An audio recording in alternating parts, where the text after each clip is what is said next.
Olá, hoje é quinta-feira, 3 de abril. E você acompanha o Conexão Unicinos pela TV e pela FM 103.3. Papa Francisco assina decreto que torna santo o padre José de Anchieta. No programa de hoje, você acompanha uma entrevista sobre a história do jesuíta e os critérios que envolvem o processo de canonização. Você vai conferir também a terceira reportagem da série especial sobre a Comissão Nacional da Verdade, que traz personagens ligados à ditadura militar. No quadro Toque e Conexão, Camila Queu fala sobre a produção da música popular brasileira no período dos anos de chumbo. E você acompanha ainda a previsão do tempo para sexta-feira no Rio Grande do Sul. Eu sou Joyce Reures. Eu sou Vanessa Ores. O Conexão Unicinos está começando agora. Fique com a gente.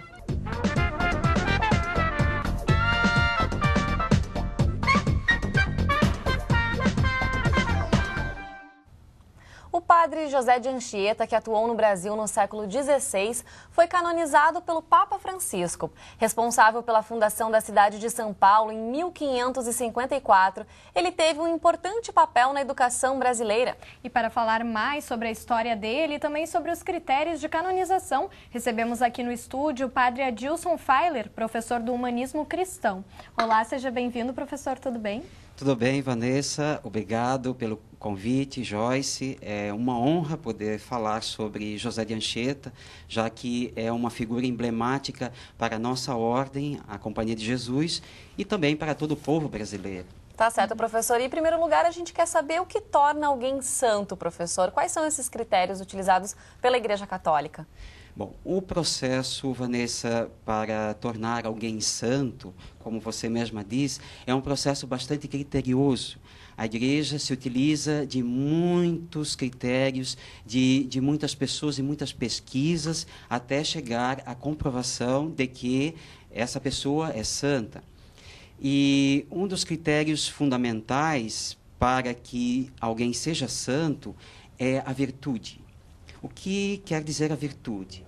A virtude diz respeito ao testemunho de vida cristã, o testemunho de caridade ao próximo. Esse é o critério básico. Porém, a Igreja, durante um grande período, ela foi se utilizando desse critério. Com o passar do tempo, ela teve que adotar um outro critério, que é o critério dos milagres. Então, esse critério entrou bem depois dentro da história da Igreja, justamente porque não haviam mais comprovações da vida de virtude deste santo. Por esta razão, então, ela foi se servindo deste critério dos milagres. Mas é bom lembrar que não é o critério principal e nem que foi o critério inicial no processo de canonizações que aconteceram na Igreja. Uhum. E um exemplo está do padre José de Anchieta, né, Joyce? Exatamente, que ele foi então canonizado, mas não teve nenhum milagre atribuído a ele comprovado, né? Tem especulações, mas nenhum foi comprovado. Por que então ele teria sido escolhido, né, para ser santo? Fala um pouquinho sobre isso. Perfeito, Joyce. No que diz respeito ao padre José de Anchieta, o que basicamente caracteriza a vida dele é a vida de caridade cristã. Eu diria assim, seriam 4 grandes elementos que pesaram no processo de canonização de José de Anchieta. O primeiro deles é a sua profunda humildade. O segundo, a sua profunda confiança, a sua fé na providência divina.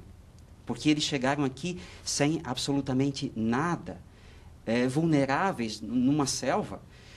E o terceiro critério, o critério da esperança.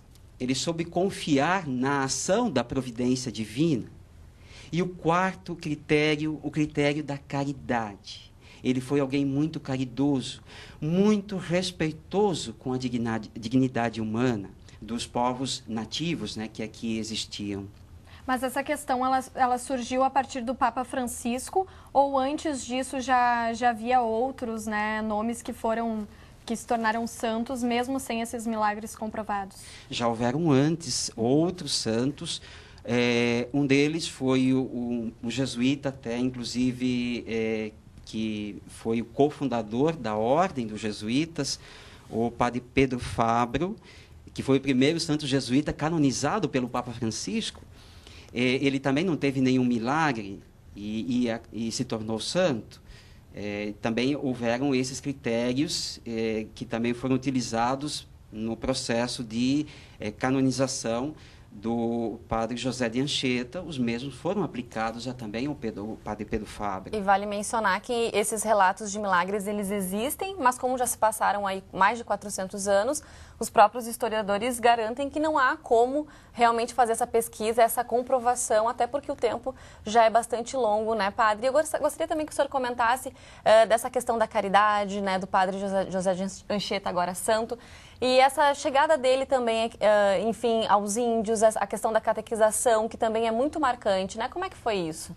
O processo que o padre José de Anchieta viveu aqui no Brasil, como já havia lhes falado, foi um processo difícil, dadas as precariedades no que diz respeito aos meios para a realização desta missão que ele realizou aqui. Então, até para chegar próximo dos índios, ele precisou aprender o tupi, né? Nos relatos diz que ele aprendeu em menos de um ano para conseguir realmente fazer essa aproximação.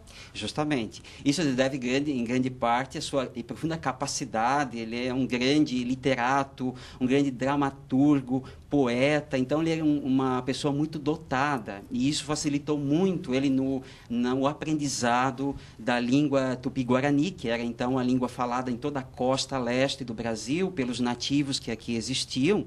Isso facilitou muito. É claro, ele teve que se desdobrar com isso. Então, vejam um ponto muito importante aqui, que eu gostaria de frisar, inclusive, que ele aprendeu a língua dos nativos. E ele falou na língua dos nativos. Ele não impôs a língua que ele falava, a sua língua materna, mas ele aprendeu e ensinou a estes nativos que aqui existiam a lerem e escreverem na sua própria língua. Então, isso já mostra um profundo gesto de reconhecimento, de respeito à cultura na qual ele estava entrando. Bom, e ao mesmo tempo há versões, né, na história que acreditam que São José de Anchieta teria então contribuído para a dizimação dos índios a partir dos aldeamentos, né? Então, queria que você falasse um pouquinho sobre isso. Qual é a sua opinião a respeito dessa história? Aqui entra não a minha opinião, mas isso é comprovado de que existem muitas caricaturas a respeito disso e que nós temos que, na medida do possível, ir nos libertando delas. Existia, claro, e isso nós não podemos negar, uma dívida impagável com relação ao processo colonizador, que muitas vezes ele foi agressivo em certos sentidos.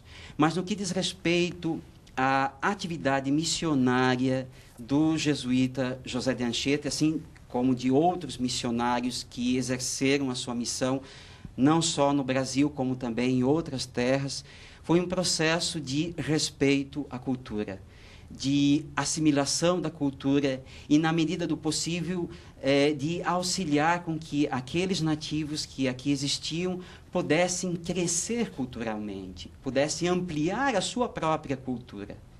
E, professor, para a gente poder encerrar também, falar um pouquinho mais sobre esse legado, a obra deixada, então, pelo santo agora, José de Anchieta, principalmente ligado à educação, né? Acho que esse é o grande legado mesmo que ele deixou, então, principalmente para o nosso país, para algumas regiões específicas. Perfeito, Vanessa. Esse é um ponto, de fato, que eu fico bastante entusiasmado em falar. A história da educação no Brasil se confunde com a presença missionária de José de Anchieta, porque ele deu os primeiros passos no processo da constituição dos estabelecimentos formais de ensino aqui no Brasil.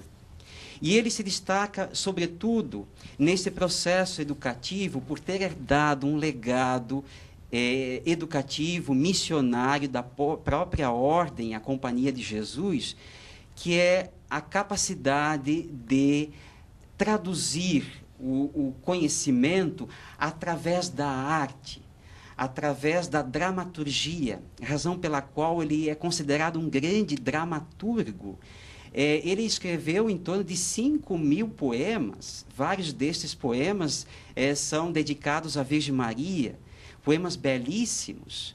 E ele escreveu um dicionário e uma gramática na língua tupi-guarani. Então, só por isso, nós podemos já tirar dali uma prova de que, de fato, ele contribuiu muitíssimo. E deixou um grande legado, né? Com certeza, um legado imenso, um legado que nos causa profunda admiração e que até hoje nós estamos usufruindo dele. Tá certo. Vale a gente lembrar também, né, Joyce, que ontem foi realizada na Igreja Ressurreição, lá no Colégio Anchieta, em Porto Alegre, uma missa em homenagem, então, exatamente, a esse momento tão importante para a Igreja Católica e também para os jesuítas. Padre, professora Adilson, muito obrigada pela tua presença, pelas informações. Até a próxima. Obrigado, Joyce. Obrigado, Vanessa. Até a próxima. A seguir, você vai conhecer um grupo de alunos de Novo Hamburgo que se prepara para produzir curtas-metragens. E você vai conferir também a terceira reportagem da série especial sobre a Comissão Nacional da Verdade. É logo mais, nós já voltamos.